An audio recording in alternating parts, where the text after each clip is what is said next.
बिस्मिल्लाहिर्रहमानिर्रहीम। काश्तकार भाइयों, हम आपको एग्रीकल्चर विद ताहिर यूसुफ में खुशामदीद कहते हैं।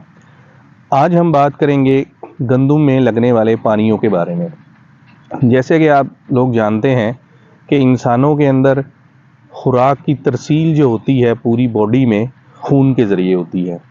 कुदरत ने पौधों में तो खून नहीं रखा, पौधों में अल्लाह ताला ने ऐसा निज़ाम रखा कि खून की जगह पानी को इस्तेमाल किया और जितनी भी खुराक जो हम पौधों को देते हैं पानी के ज़रिए एक जगह से दूसरी जगह मुंतकिल होती हैं और पौधे के अंदर खुराक बनने का अमल जो ज़ियाए तालीफ का अमल है वो होता है। पौधों के अंदर आम तौर पर दो पाइप होते हैं जिसके ज़रिए पौधे पानी को जज़ब करते हैं और उस पानी के साथ साथ जो हम खाद और खुराक पौधों को देते हैं वो भी पौधों के पत्तों में जाती है।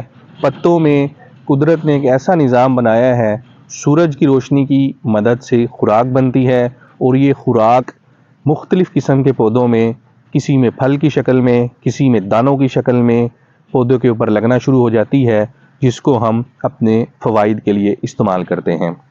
गंदम की फसल के अंदर क्योंकि दाना बनता है तो ये सारी तगोदो जो हम लोग कर रहे होते हैं, इसको खाद दे रहे होते हैं, वो सारी की सारी दाने की बेहतर भराई या ज़्यादा पैदावार के लिए दे रहे होते हैं। जैसे ही हम बीज को ज़मीन के अंदर लगाते हैं या उसकी बिजाई करते हैं तो बीज के अंदर अल्लाह ताला ने या कुदरत ने एक ऐसी कैपेसिटी रखी है कि बीज अपने अंदर मौजूद खुराक को इस्तेमाल करता है और इसके दो हिस्से ऐसे होते हैं जो बीज में से निकलते हैं। एक हिस्सा नीचे की तरफ जाता है जो कि जड़ें बनाता है और एक हिस्सा ऊपर की तरफ बनाता है जो कि इसकी शाखें या तना बनाना शुरू कर देता है।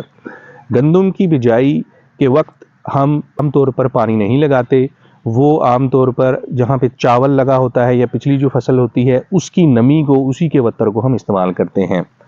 बिजाई के 20 से 25 दिन बाद आमतौर पर पहला पानी लगता है। ये पहला पानी बड़ा ज़रूरी होता है।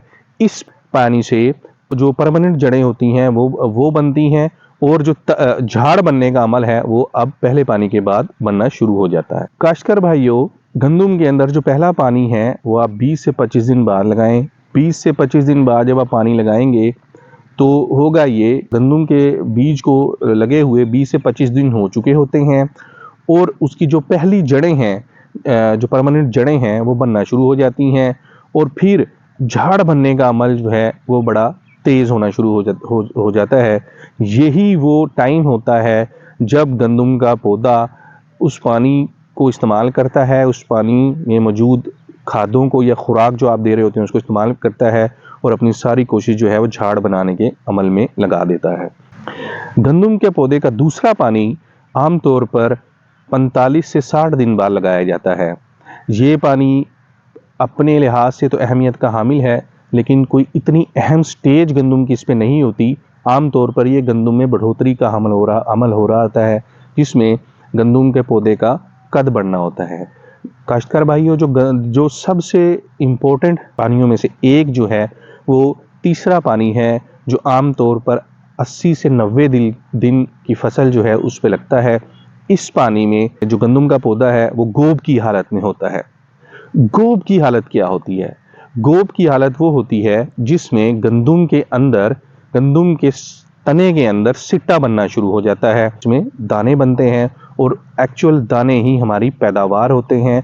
तो इसलिए गंदम का जो तीसरा पानी है वो इंतहाई ज़रूरी है क्योंकि इस पानी के अंदर हल शुदा नमकियात को या खुराक को या खादों को पौधा इस्तेमाल करके नर और मादा हिस्से पैदा करता है और नर और मादा के मिलाप से गंदम का दाना जो है वो बनना शुरू हो जाता है। जी काश्तकार भाइयों, गंदम का जो आखिरी और पानी है, फाइनल पानी है, वो उसको हम चौथा पानी कहते हैं और ये आमतौर पर 120 से 130 दिन की फसल पे लगता है।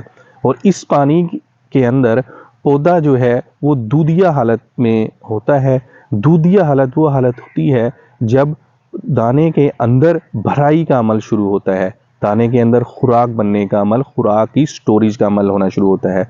जो पानी या जो खादें हम पानी के ज़रिए पौधे को दे रहे होते हैं उसके रिज़ल्ट का टाइम होता है। जो हमने बिजाई से लेके 120 سے 130 دن تک جو کھادیں دی ہیں وہ ساری کھادیں ان کے رزلٹ کا ٹائم ہوتا ہے کہ پودا زمین سے پانی استعمال کرتا ہے اور اس دانے کی بھرائی کرتا ہے، اس کے اندر خوراک بناتا ہے، اور وہ خوراک جو ہے اصل میں ہماری پیداوار ہے۔ ہوتا یہ ہے کہ اگر ہم اس ٹائم پہ گندم کو سوکھا دے دیں یا پانی نہ دیں تو دانہ جو ہے وہ چھوٹا رہ جاتا ہے، دانے کی بھرائی مکمل نہیں ہو پاتی، اور ایٹ دی اینڈ رزلٹ یہ نکلتا ہے سب کچھ کرنے کے باوجود، کیونکہ پانی کی ترسیل کا نظام، خوراک کی ترسیل کا نظام ہمارے پاس نہیں ہوتا دودھیا حالت میں، اور جو نمکیات اور جو کھاد وغیرہ ہم پودے کو دے رہے ہوتے ہیں وہ دانے کی بھرائی مکمل طور پر نہیں کر پاتی، اور ریزلٹنٹلی نتیجتاً پیداوار کم ہونا شروع ہو جاتی ہے۔